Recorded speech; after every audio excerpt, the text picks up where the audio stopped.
ഒരു ആയുർവേദ ഡോക്ടർ എന്ന നിലയിൽ ഞാൻ ഏറ്റവും കൂടുതൽ കേട്ട ചോദ്യങ്ങളിൽ ഒന്നാണ്, കുഞ്ഞ് ജനിച്ചപ്പോൾ നല്ല നിറം ഉണ്ടായിരുന്നു, ഇപ്പം നിറം വളരെ കുറവാണ്, അതുകൊണ്ട് വെളുക്കാനായിട്ട് എന്തെങ്കിലും എണ്ണകൾ തരാമോ എന്ന് ചോദിക്കാറുണ്ട്.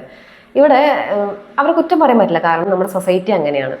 നിറമില്ലാത്തതിൻ്റെ പേരിൽ അവർ അനുഭവിച്ച ബുദ്ധിമുട്ടുകൾ അവരെ മക്കൾ അനുഭവിക്കരുത് എന്നുള്ളത് കൊണ്ടാണ് പേരൻസ് പലപ്പോഴും ഇങ്ങനെ ചിന്തിക്കുന്നത്. പക്ഷെ നമ്മളിവിടെ തീർച്ചയായിട്ടും മനസ്സിലാക്കിയിരിക്കേണ്ട ഒരു കാര്യമുണ്ട്.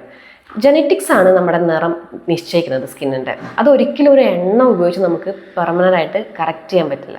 എണ്ണ ഉപയോഗിച്ച് നമുക്ക് ചെയ്യാൻ പറ്റുന്ന ഒരേ ഒരു കാര്യം എന്താണെന്ന് വെച്ചാൽ, നമുക്ക് ഹൈപ്പർ പിഗ്മെൻറ്റേഷനോ കരുവാളിപ്പൊക്കെ ഉണ്ടെങ്കിൽ അത് ക്ലിയർ ചെയ്തെടുക്കുക എന്നുള്ളതാണ്. ഇവിടെ നമ്മൾ ചെറിയ കുഞ്ഞുങ്ങൾക്ക്, അതായത് ജനിച്ച് 2 ആഴ്ച കഴിയുന്ന കുഞ്ഞുങ്ങൾക്ക്, അവരിപ്പോൾ കാറ്റും വെളിച്ചമൊക്കെ ആയിട്ട് ഇൻട്രാക്ട് ചെയ്ത് വരുന്നേ ഉള്ളൂ. ആ സമയത്ത് അവർ സ്കിൻ മെച്ചുവർ ആവുന്നതിൻ്റെ ഭാഗമായിട്ട് സ്കിൻ ഇരുണ്ട് വരാനുള്ള സാധ്യത ഉണ്ട്. പക്ഷേ അതിന് തന്നെ നമ്മൾ മെഡിസിൻസ് ഇട്ട് പ്രോസസ്സ് ചെയ്ത എണ്ണകളൊക്കെ ഉപയോഗിക്കാൻ തുടങ്ങിക്കഴിഞ്ഞാൽ അവിടെ ഉണ്ടാകുന്ന പ്രശ്നം എന്താണെന്ന് വെച്ചാൽ, കുഞ്ഞുങ്ങളാണ്, അവരുടെ സ്കിൻ വളരെ ഡെലിക്കേറ്റ് ആണ്, വളരെ അബ്സോർബൻറ്റും ആണ്. അപ്പോൾ അവർ ഇങ്ങനത്തെ ഹെവി ആയിട്ടുള്ള എണ്ണകൾ യൂസ് ചെയ്യുമ്പോൾ അവരുടെ സ്കിൻ അതിനോട് റിയാക്ട് ചെയ്യും. ചിലപ്പോൾ അലർജീസ് ആയിട്ടോ റാഷസ് ആയിട്ടോ ഡ്രൈനസ് ആയിട്ടോ ഒക്കെ കുഞ്ഞുങ്ങൾക്ക് വരാൻ സാധ്യതയുണ്ട്.